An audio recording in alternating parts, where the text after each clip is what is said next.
Hello friends, welcome to TNPSC திலகம் 2026 YouTube channel. நம்ம சேனலில் இன்றைக்கி அப்டேட் என்னென்னு பார்த்தீங்கன்னா, 2025ல் நம்ம எழுதின எக்ஸாம்ஸ் எல்லாத்தையும் வச்சு பார்க்கும்போது கட்டாயம் 2026 டிஎன்பிஎஸ்சி அப்படின்னாலே அவுட் சோர்ஸ் அப்படிங்கிறது ஒரு 20% இருக்க தான் போகுது கட்டாயம். அப்படிங்கிற பட்சத்தில் நம்ம இப்போ நம்மளோட ஸ்டடி பிளானில் அவுட் சோர்ஸையும் சேர்த்து நம்ம கொண்டு போகணும் கட்டாயமாக. நம்ம இப்போ தான் ஃப்ரெஷர் அப்படின்னா கண்டிப்பாக 6th-லேருந்து 12th வரைக்கும் இருக்கிற ஸ்கூல் புக்கை நம்ம அதில் வர சிலபஸ் டாப்பிக்கையெல்லாம் முடிச்சுட்டு அது சம்மந்தமான அவுட் சோர்ஸ் என்ன எங்கே கிடைக்குது அப்படிங்கிறத நம்ம கேதர் பண்ணி கட்டாயம் படித்தே ஆகணும். இது நம்ம ஓனாக ஸ்டடி பிளான் மேக் பண்ணி படிக்கிறவங்களா இருந்தாலும் சரி, நம்ம ஒரு பேட்சில் ஜாயின் பண்ணுறவங்களா இருந்தாலும் சரி, நம்ம ரெகுலர் இன்ஸ்டியூட் போய் படிக்கிறவங்க யாராக இருந்தாலும் இந்த இந்த இதை தான் நம்ம ஃபாலோ பண்ணி ஆகணும் கட்டாயம். அதனால் இப்போ நான் வெரண்டா ரேஸ் அப்படிங்கிற ஒரு ஃப்ரீ பேட்சில் ஜாயின் பண்ணியிருந்தேன்னு சொன்னேன். நான் ஒரு 2-3 டேஸாக அதை கரெக்டாக என்னால் ஃபாலோ பண்ண முடியல.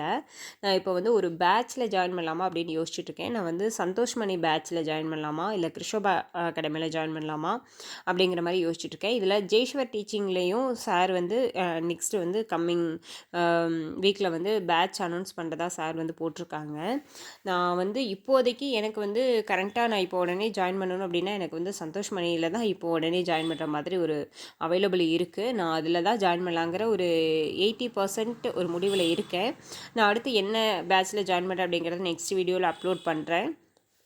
ஏதோ ஒரு பேட்ச் நம்மக்கிட்ட இருந்துச்சுன்னா நம்ம சரியான பாதையில் நம்ம சரியாக தான் போயிட்டுருக்குறோம் அப்படிங்கிறத நம்ம உறுதிப்படுத்திக்க முடியும். இதுவே நம்ம ஓனாக ஸ்டடி பிளான் மேக் பண்ணோம் அப்படின்னா கட்டாயம் அந்த ஸ்டடி பிளானில் திடீர்னு நம்ம ஒரு பிரேக் எடுப்போம், ஒரு ரெஸ்ட் எடுப்போம். அப்புறம் நம்ம திடீர்னு நமக்கு ஸ்ட்ரெஸ் ஆயிரும். ஏன்னா நம்ம நம்மளே ஸ்டடி பிளான் க்ரியேட் பண்ணோம், அதை கரெக்டாக ஃபாலோ பண்ண முடியல அப்படிங்கிற பட்சத்தில் கண்டிப்பாக ஸ்ட்ரெஸ் ஆயிரும். இதுவே நமக்கு ஒரு கைடன்ஸ் கரெக்டான கைடன்ஸ் இருந்துச்சு அப்படின்னா நம்ம ஈஸியாக அந்த எக்ஸாமை நோக்கி பயணிக்கிறதுக்கு ரொம்ப ஹெல்ப்ஃபுல்லாக இருக்கும். அந்த ஒரே காரணத்துக்காக தான் நான் ஏதாவது ஒரு ஸ்டடி பிளான் ஃபாலோ பண்ணலாம் அப்படிங்கிற ஐடியாவில் இருக்கேன்.